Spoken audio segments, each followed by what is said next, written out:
Welcome to the Knowledgebase Ninjas Podcast, where Gauri Ramkumar of Document 360 finds the best SaaS self-service knowledge bases in the world and then interviews their creators. Let's get started with today's episode. Good day, everyone. Our guests today are Claire Walsh and Toni Ressaire, Information Developer and Project Director at Technically Right IT. Welcome, Claire and Toni. I hope I have pronounced your surnames all right today. Thank you. Yes, you did a good job. Okay, thank you. Super. So welcome to the Knowledgebase Ninjas Podcast. How are you both doing today? Good, thanks. Super. Well, it's nice and blustery today in Ireland. Same here too. So please help us understand a little bit more about both of you and how did you initially got into documentation, please? So for myself, I studied English and New Media as an undergraduate in the University of Limerick. And during that course, we did a few modules in technical writing that I really enjoyed. So when it came to choosing a master's at the final year of my undergrad, I decided that I'd like to go back to the University of Limerick to complete the master's in technical writing and e-learning. And from there, I was lucky enough that before I'd even finished my master's program, I got the opportunity to work as a technical writer at Hewlett-Packard Enterprise, and I've just continued on from there. Thank you, Claire. Toni?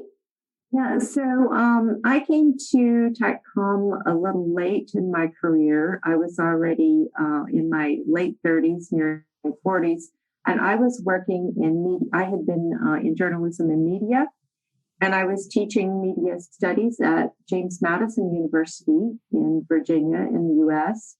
And at the time, they had one of the few master's level programs in technical and scientific communication. And it was actually my department head that pushed me in that direction. And I started with that master's program.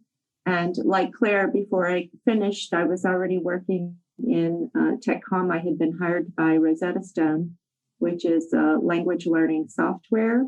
And I became their first technical writer. So that's how I got into it, and the rest is history. Fantastic. So 2 great journeys already. So what's your documentation process at Technically Right IT, and which teams do you normally get involved? So usually when we work on a client project, if they have an established documentation process that they like us to follow, we'll follow that. But we also have our own framework and quality processes that we apply to all our client projects. And we can adapt these to suit the needs of our clients. So our typical framework includes project evaluation and planning, resource allocation, project kickoff, query management, draft creation, internal and client reviews, and delivery sign-off, and then a post-project review. So the main people involved in that are typically information architects, project managers, writers with domain expertise, and so on. Super. So how do you manage your documentation workflow? So again, it kind of depends on a client-to-client basis as well. But if our client has a particular CMS or, a setup that they prefer to use, we'll go with that. For example, one of our clients uses Tridion. So we use that to set up repositories, to manage SME reviews, and to publish various outputs. But however, if a client doesn't have a workflow set up that they want us to use, we're capable of creating secure folders to share with them so they can go through the various stages from drafts to reviews to the final deliverables, and to share other resources like graphics and status reports. So we have ISO certification 27001 for this. So it's a very secure way to share the information. Mm-hmm. Super. So how can operating as a business within your organization be the best way for a documentation team to succeed? Well, our business is a service business, right? So we don't have our own internal knowledge bases, but we manage the knowledge bases of other clients sometimes. And I say manage the knowledge bases.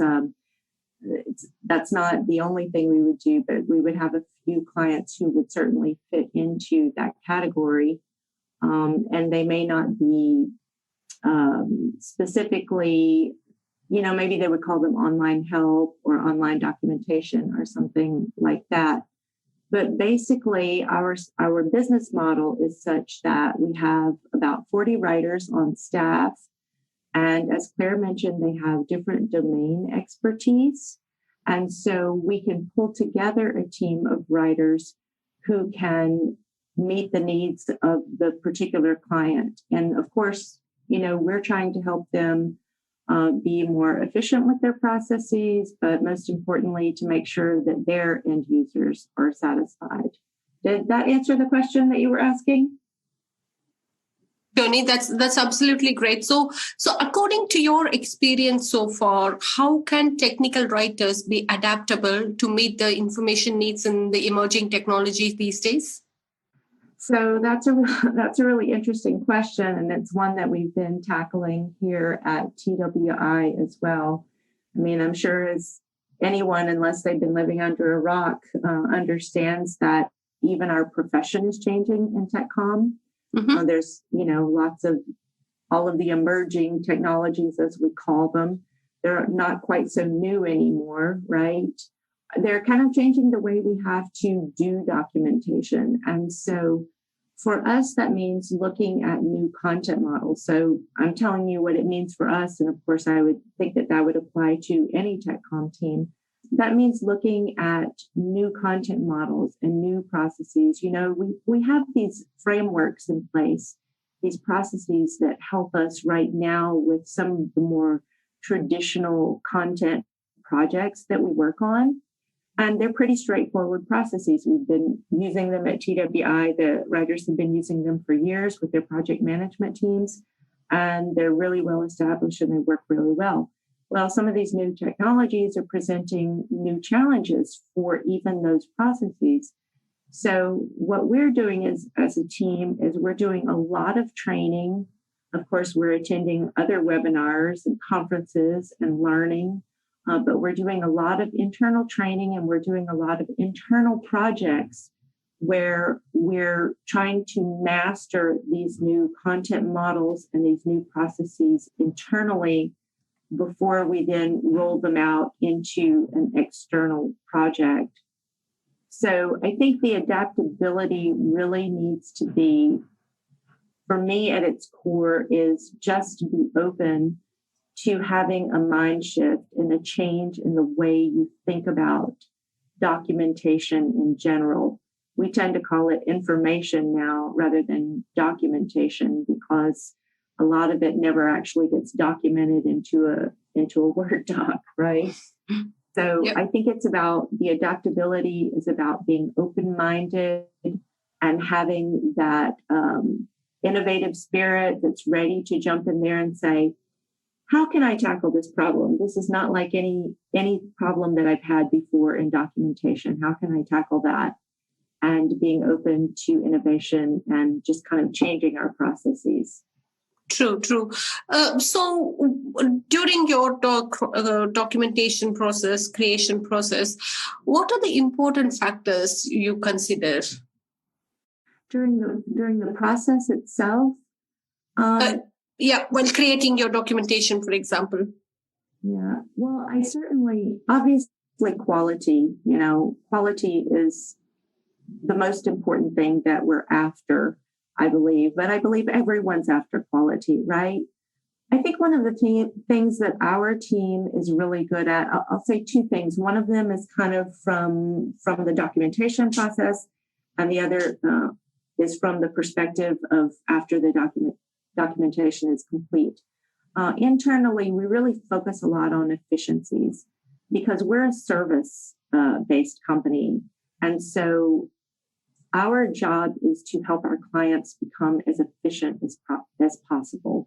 Mm-hmm. So internally, we're really focused on gaining efficiencies. And that's why we have our own specific framework and we adapt that to whatever the client's needs are. But then on the other side of it, we're concerned about the user experience. So I would say those are the two most important things for us, in addition to quality, of course, would be developing the most efficient process possible for the clients so that they're really getting value and that they're developing those efficiencies internally. But then finally, the ultimate most important thing, of course, is to have a user experience, to provide a user experience that their end customers are going to be super happy with and that they're going to be able to use and be successful with. Super, super. So have you noticed, or has any of your customers or clients indicated any kind of reduction in workload since introducing or working with you on a high quality documentation? Claire, do you want to answer that? You're asking about a reduction in workload, but I think we have some metrics from one of our clients that...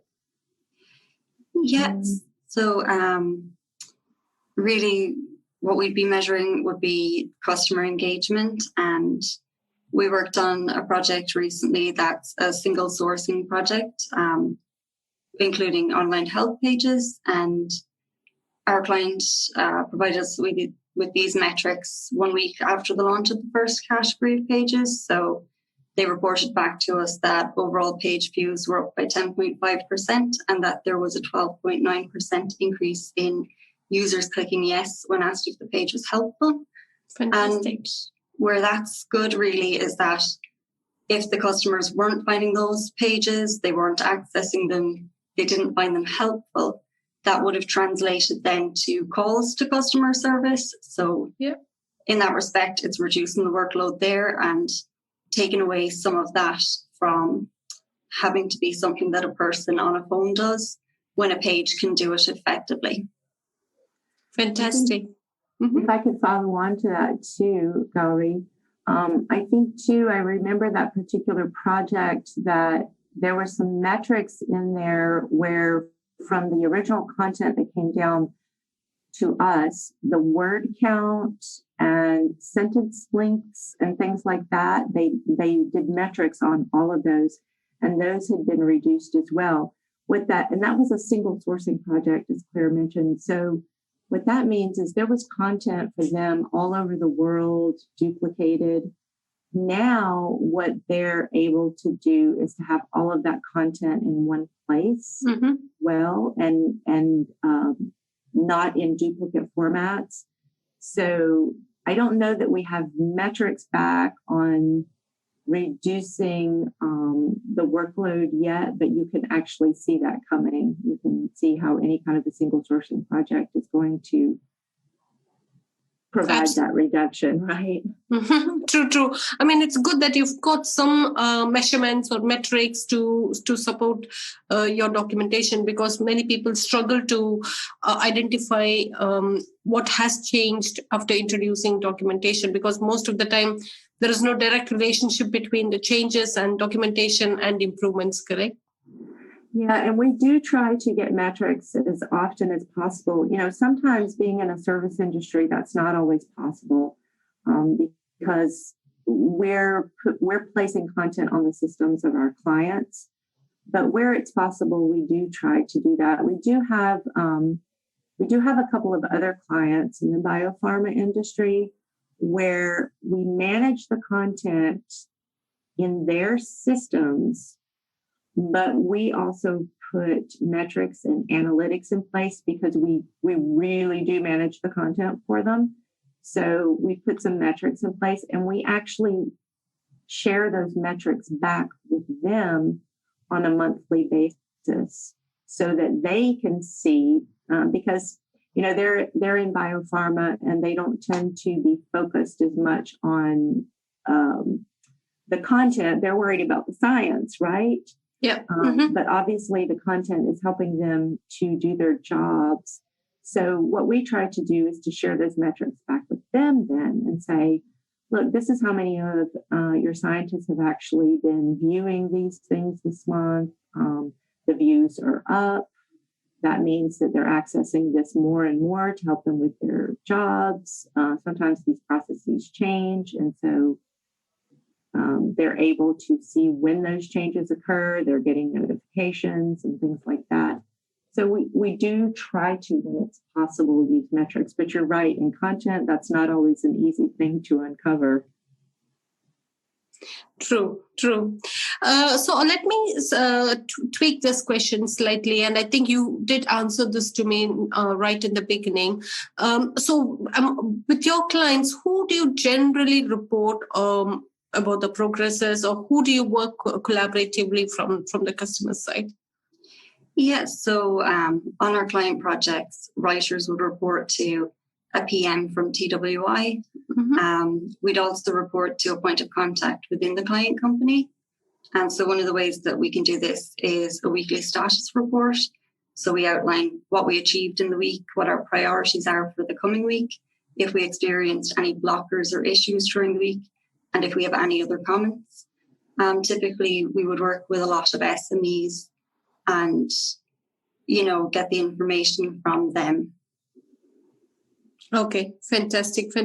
And do you know if any of your customers are generating any organic search traffic from their knowledge base? I can think of one example. Well, probably actually one of the clients that Claire works with, I know that they are generating those numbers, but I'm not sure that we get to see those numbers necessarily. But there is a couple of our clients that we help to manage that for them, but it's organic search internally. This is not the type of content that's going out on the internet to the public. It's in an intranet. And so we do manage things like what are the keywords we look at things like what are the keywords that people are searching for to find specific content, but it's not organic search in the sense of, the World Wide Web is out there and people are looking for it. Some of our clients don't have content that any of you would be able to access. Privately kept. Yeah. True. Super. That's absolutely wonderful, Claire and Toni. So I think we are going to the rapid fire round question. Is there anything else you would like to add before we move to that round? I'll just add one thing. I think kind of a theme maybe that's different. We've listened to some of your podcasts, and is that we don't have a product in the sense of like a software or something that we're working with. So our processes are probably a little bit different in the sense that they have to be super flexible and they have to change with every single client that we work with, right? So I think that our process, what we're trying to do is to be really adaptable. And that means that in our processes and in our team, we have a lot of variation. So we have people with a variety of domain expertise. So, you might have one guy who's worked for Intel and he's really good with, some really highly technical content. And then we may have a client who comes who needs more like marketing type of content. And we would draw on one of our writers with a domain expertise that kind of comes from more of a marketing and sales background. So I think the difference in the way that our processes work is that we just really need to build in a ton of flexibility with our process and with our writers. So we're not focused on we're just documenting one product. True. Very true, Toni. So with the rapid fire round, since we have two guests, I would like to hear from both of you, please. So we'll start with Claire. Who have you learned the most about documentation from in your career? Probably my colleagues and other technical writers. There's so much knowledge out there amongst the technical writing community, and it's so easily accessible now, from blogs to podcasts, conferences. So typically it's people within the community that I've learned the most from, I think. Fantastic. Toni? Yeah, so I'm going to give two different people, okay? About documentation itself, I would say my mentor from my master's program, and her name was Alice Philbin. She was the head of the department there. And I really learned so much, not about documentation itself, but just about the field. And she just really helped me get started coming in late in my career. But in the last 5 years, I would choose one person, and his name is Andy McDonald. And probably some people who are listening to this podcast have heard of him, but he was a very close colleague of mine. And we kind of got into this whole research together about how do emerging technologies impact information. And he's just a wealth of information. I've just learned so much from him.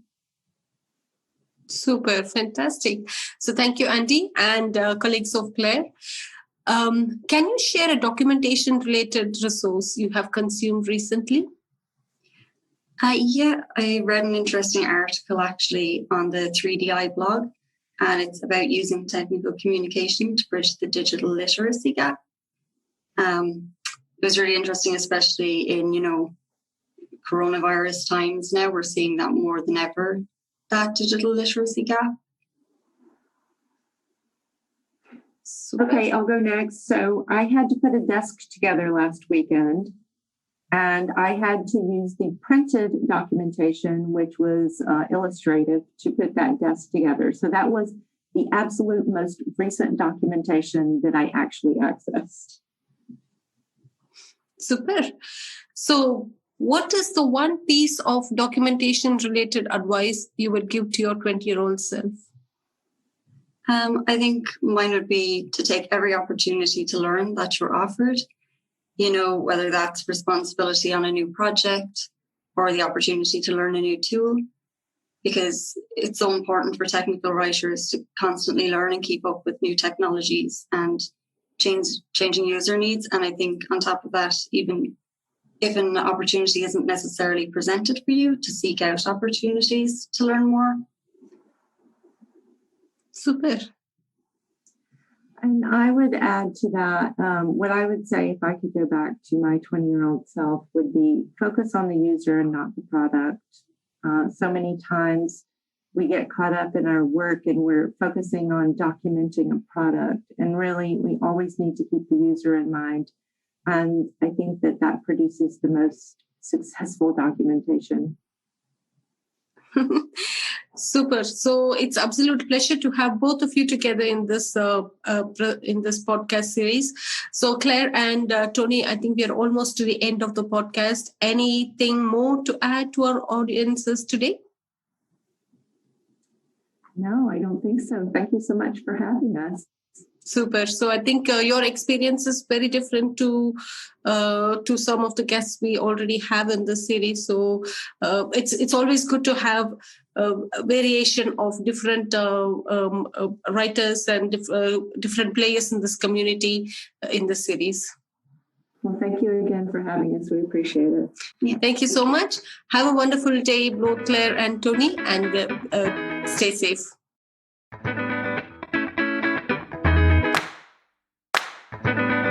Thanks for listening to today's episode of the Knowledgebase Ninjas Podcast. Please head to iTunes, rate, and provide honest feedback on the podcast. See you next week.